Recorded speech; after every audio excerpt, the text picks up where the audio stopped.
Hi friend, Shalini channel ಯಾರೆಲ್ಲ ನನ್ನ channel ನೋಡ್ತಿದ್ರೆ ಪ್ಲೀಸ್ ಫ್ರೆಂಡ್ಸ್ ಸಬ್ಸ್ಕ್ರೈಬ್ ಮಾಡ್ಕೊಳ್ಳಿ, ಶೇರ್ ಮಾಡಿ, ಕಮೆಂಟ್ ಮಾಡಿ, ಬೇರೆ ಗೊತ್ತು ಮರಿಬೇಡಿ.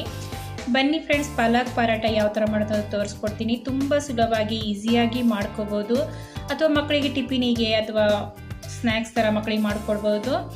ತುಂಬ ಸುಲಭದಲ್ಲಿ ಈಸಿಯಾಗಿ ಮಾಡ್ಕೊಳ್ಬೋದು ಫ್ರೆಂಡ್ಸ್. ಇಲ್ಲಿ 1 ಕಟ್ಟಷ್ಟು ನಾನು ಪಾಲಕ್ ಸೊಪ್ಪು ತೊಗೊಂಡಿದ್ದೀನಿ. ನೋಡಿ, ಇಷ್ಟು ಬರೀಕಾಗಿ ಕಟ್ ಮಾಡಿ ಚೆನ್ನಾಗಿ ತೊಳ್ಕೊಂಡು ಅದನ್ನ ನೀರೆಲ್ಲ ಇದು ಮಾಡ್ಕೊಂಡು ಸೌಸ್ಕೊಂಡಿದ್ದೀನಿ.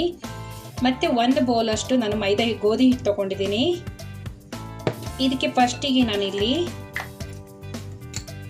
ಅರ್ಧ ಸ್ಪೂನ್ ಅಷ್ಟು ಗರಂ ಮಸಾಲ ಹಾಕೊಳ್ತಾ ಇದ್ದೀನಿ.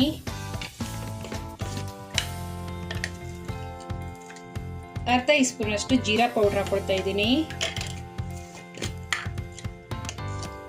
ಅರ್ಧ ಸ್ಪೂನ್ ಅಷ್ಟು ಧನಿಯಾ ಪೌಡರ್ ಹಾಕೊಳ್ತಾ ಇದ್ದೀನಿ. ಅರ್ಧ ಸ್ಪೂನ್ ಅಷ್ಟು ಚಾಟ್ ಮಸಾಲ ಹಾಕೊಳ್ತಾ ಇದ್ದೀನಿ. ಚುಟ್ಟಿಗೆಯಷ್ಟು ಅರಿಶಿನ ಹಿಟ್ಟು ಹಾಕೊಳ್ತಾ ಇದ್ದೀನಿ. ಇದನ್ನೆಲ್ಲ ಹಾಕ ನಂತರ ನಾವು ಇದಕ್ಕೆ ಈಗ ನಾನು ಉಪ್ಪು ಹಾಕೊಳ್ತಾ ಇದ್ದೀನಿ. ರುಚಿಗೆ ತಕ್ಕಷ್ಟು ಉಪ್ಪು ಹಾಕೋಬೇಕು ಫ್ರೆಂಡ್ಸ್. ನೋಡಿ, ಇದನ್ನೆಲ್ಲ ಹಾಕ ನಂತರ ಕೈಯಲ್ಲಿ ನಾನು ಮಿಕ್ಸ್ ಮಾಡ್ಕೊಳ್ತಾ ಇದ್ದೀನಿ. ಫಸ್ಟಿಗೆ ಪಾಲಕ್ ಸೊಪ್ಪು ಮತ್ತೆ ಗರಂ ಮಸಾಲ ಏನೇನು ಮಸಾಲ ಹಾಕಿದ್ದೀನಿ ಅದಕ್ಕೆ ನಾನು ಚೆನ್ನಾಗಿ ಮಿಕ್ಸ್ ಮಾಡ್ಕೊಳ್ತಾ ಇದ್ದೀನಿ. ಇದಕ್ಕೆ ಇಲ್ಲಿ ಸ್ವಲ್ಪ ಸ್ವಲ್ಪ ಗೋಧಿ ಹಿಟ್ಟನ್ನು ಹಾಕಿ ನಾನು ಚಪಾತಿ ಹಿಟ್ಟು ತರ ನಾನು ಕಲಿಸ್ಕೊಳ್ತಾ ಇದ್ದೀನಿ. ಹಾಗೇನೆ ಚೆನ್ನಾಗಿ ನೀರು ಹಾಕೋಬಾರ್ದು, ಯಾಕಂದ್ರೆ ಪಾಲಕ್ನಲ್ಲಿ ಕೂಡ ನೀರು ಇರ್ತದೆ, ಅದಕ್ಕೋಸ್ಕರ ನೀರು ಫಸ್ಟಿಗೆ ಹಾಕೋಬೇಡಿ ಯಾವುದಕ್ಕೆ ಕಾರಣಕ್ಕೂ. ಇದಕ್ಕೆ ಬೇಕಾದ್ರೆ ಕೊತ್ತಂಬರಿ ಸೊಪ್ಪು, ಸ್ವಲ್ಪ ಒಗ್ಗರಣೆ ಸೊಪ್ಪು ಕೂಡ ಹಾಕೋಬಹುದು ಕಟ್ ಮಾಡಿ. ನಾನು 1 ಬೌಲ್ ಹಿಟ್ಟು ತಗೊಂಡಿದ್ದೀನಿ. 1 ಬೌಲ್ ಕೂಡ ಗೋಧಿ ಹಿಟ್ಟು ಇದಕ್ಕೆ ಹಾಕೊಂಡಿದ್ದೀನಿ. ನೋಡಿ, ಈಗ ನಾನು ಸ್ವಲ್ಪ ಸ್ವಲ್ಪ ನೀರು ಹಾಕಿ ಹಾಕಬಾರ್ದು, ಯಾಕಂದ್ರೆ ನಾನೀಗ ಸ್ವಲ್ಪ ಸ್ವಲ್ಪ ನೋಡಿ ಇದನ್ನು ಕಲಿಸ್ಕೊಳ್ತಾ ಇದ್ದೀನಿ. ಒಂದು ಚಪಾತಿ ಡೋ ತರ ಬರಬೇಕು. ನಾವು ಚಪಾತಿಗೆ ಯಾವ ತರ ನಾವು ಹಿಟ್ಟು ಕಲಿಸ್ಕೊಳ್ತೀವಿ ಅದೇ ತರನೇ ಇದನ್ನ ನಾನು ಕಲಿಸ್ಕೊಳ್ತಾ ಇದ್ದೀನಿ.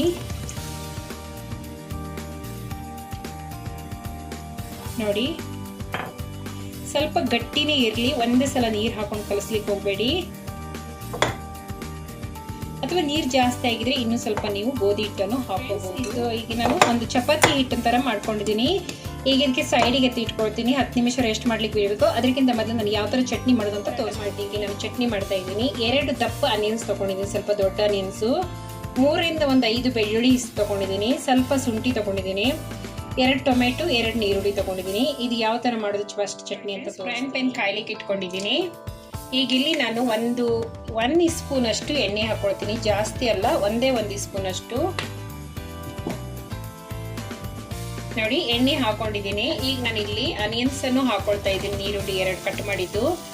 ಇದನ್ನು ಚೆನ್ನಾಗಿ ಸ್ವಲ್ಪ ಗೋಲ್ಡನ್ ಕಲರ್ ಬರೋ ತನಕ ನಾವು ಫ್ರೈ ಮಾಡ್ಕೋಬೇಕಾಗ್ತದೆ.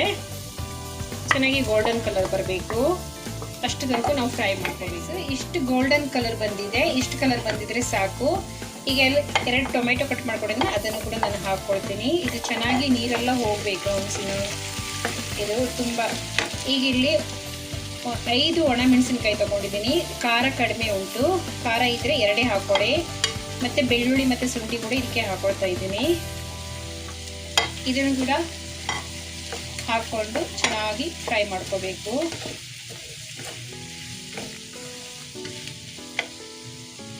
ನೋಡಿ ಫ್ರೆಂಡ್ಸ್, ಇಲ್ಲಿ ನಾನು 1 ಸ್ಪೂನ್ ಅಷ್ಟು ಜೀರಿಗೆ ಹಾಕೊಳ್ತಾ ಇದ್ದೀನಿ. 1 ಸ್ಪೂನ್ ಹಾಕಿದ್ದೀನಿ ಜೀರಿಗೆ. ಈಗ ಇಲ್ಲಿ ರುಚಿ ತಕ್ಕ ಉಪ್ಪು ಹಾಕೊಳ್ತಾ ಇದ್ದೀನಿ, ಇದಕ್ಕೆ ಹಾಕೊಳ್ತಾ ಇದ್ದೀನಿ ನಾನು. ಮತ್ತೆ ನಾನು ಮಿಕ್ಸಿ ಜಾರ್ನಲ್ಲಿ ಹಾಕುವಾಗ ಉಪ್ಪು ಹಾಕಲ್ಲ, ನಾನು ಏನು ಹಾಕಲ್ಲ. ಇಷ್ಟೇ. ಇದು ಚೆನ್ನಾಗಿ ಒಂದು ಫ್ರೈ ಆಗಬೇಕು. ಟೊಮೆಟೊ ಕೂಡ ಅದರ ನೀರು ಹಂಸೆಲ್ಲ ಡ್ರೈ ಆಗಬೇಕು ಚೆನ್ನಾಗಿ. ಅಷ್ಟು ತನಕ ನಾನು ಇದನ್ನು ಫ್ರೈ ಮಾಡ್ಕೊಳ್ತೀನಿ.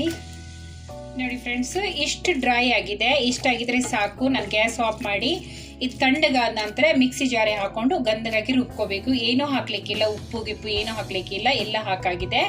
ಈಗ ಇದು ಸೈಡಿಗೆ ಎತ್ತಿಟ್ಕೊಳ್ತೀನಿ ನಾನು. ನೋಡಿ ಫ್ರೆಂಡ್ಸ್, ಇದು ನಾನು ಟೊಮೆಟೊ ಇದು ಮಾಡಿಟ್ಟಿದ್ನಲ್ಲ, ಇದು ಈಗ ತಣ್ಣಗಾಗಿದೆ. ಈಗ ಮಿಕ್ಸಿ ಜಾರಿ ಹಾಕೊಂಡು ಇದು ರುಬ್ಕೋಬೇಕು. ನೀರು ಹಾಕಬಾರ್ದು, ನೀರು ಹಾಕ್ತಿ ರುಬ್ಕೋಬೇಕು ಗಂಧಾಗಿ. ನೋಡಿ ಫ್ರೆಂಡ್ಸ್, ನಾನು ಗಂಧಗಾಗಿ ರುಬ್ಕೊಂಡಿದ್ದೀನಿ. ನೋಡಿ ಎಷ್ಟು ಚೆನ್ನಾಗಿ ಬಂದಿದೆ ಅಂತ ಟೊಮೆಟೊ ಚಟ್ನಿ.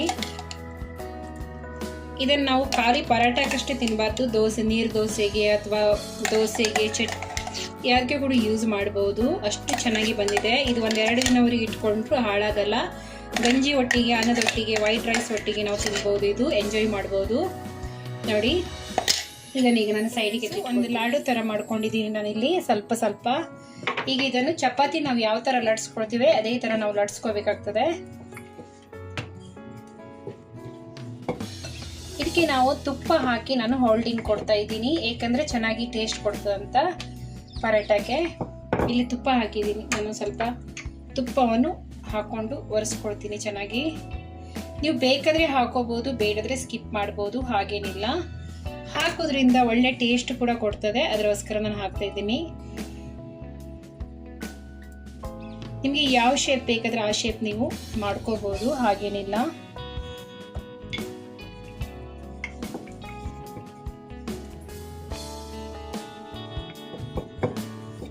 ನಿಮಗೆ ದಪ್ಪ ಬೇಕಾ ದಪ್ಪ ಆದ್ರೆ ಲಟ್ಸ್ಕೋಬಹುದು, ತೆಳ್ಳಗಾದ್ರೂ ಲಟ್ಸ್ಕೋಬಹುದು, ಹಾಗೇನಿಲ್ಲ.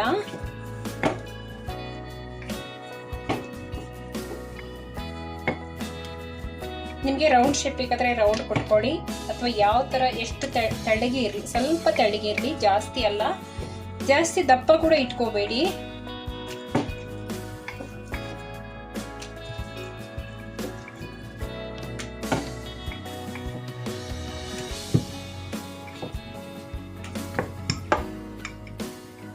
ನೋಡಿ ಇಷ್ಟು ಒಂದು ಪ್ಲೇಟಲ್ಲಿ ಇಟ್ಕೋಬೇಕು. ನಾನು ಎಲ್ಲವನ್ನು ಮಾಡಿ ಸಿಗ್ತೀನಿ ನಿಮಗೆ. ಇದೇ ಥರ ನೀವು ತೆಳ್ಳಗಾಗಿ ಲಟ್ಸ್ಕೋಬೇಕು, ಜಾಸ್ತಿ ದಪ್ಪನೂ ಅಲ್ಲ ಜಾಸ್ತಿ ತೆಳ್ಳಗೂ ಕೂಡ ಅಲ್ಲ. ನೋಡಿ ಇಷ್ಟಿಟ್ಟಿದ್ದೀನಿ, ಯಾಕಂದ್ರೆ ಅದು ಒಳಗಡೆ ಎಲ್ಲ ಚೆನ್ನಾಗಿ ಬೆಂದಿ ಬರಬೇಕು. ಎಲ್ಲ ಆಗಿ ನಾನು ಕಾಯ್ಲಿಕ್ಕೆ ಇಟ್ಕೊಂಡಿದ್ದೀನಿ. ಎಲ್ಲವನ್ನು ಪರೋಟವನ್ನು ಮಾಡ್ಕೊಂಡಿದ್ದೀನಿ. ನಾನೀಗ ಹಾಕ್ತಾ ಇದ್ದೀನಿ. ಉರಿಗೆ ಹೈ ಇಟ್ಕೋಬಾರ್ದು, ಗ್ಯಾಸ್ ಸ್ಲೋನಲ್ಲಿ ನಾವು ಫ್ರೈ ಮಾಡ್ಕೋಬೇಕು. ನೋಡಿ ಫ್ರೆಂಡ್ಸ್, ಈಗ ನಾನಿಲ್ಲಿ ಟರ್ನ್ ಮಾಡ್ಕೊಳ್ತಿದ್ದೀನಿ.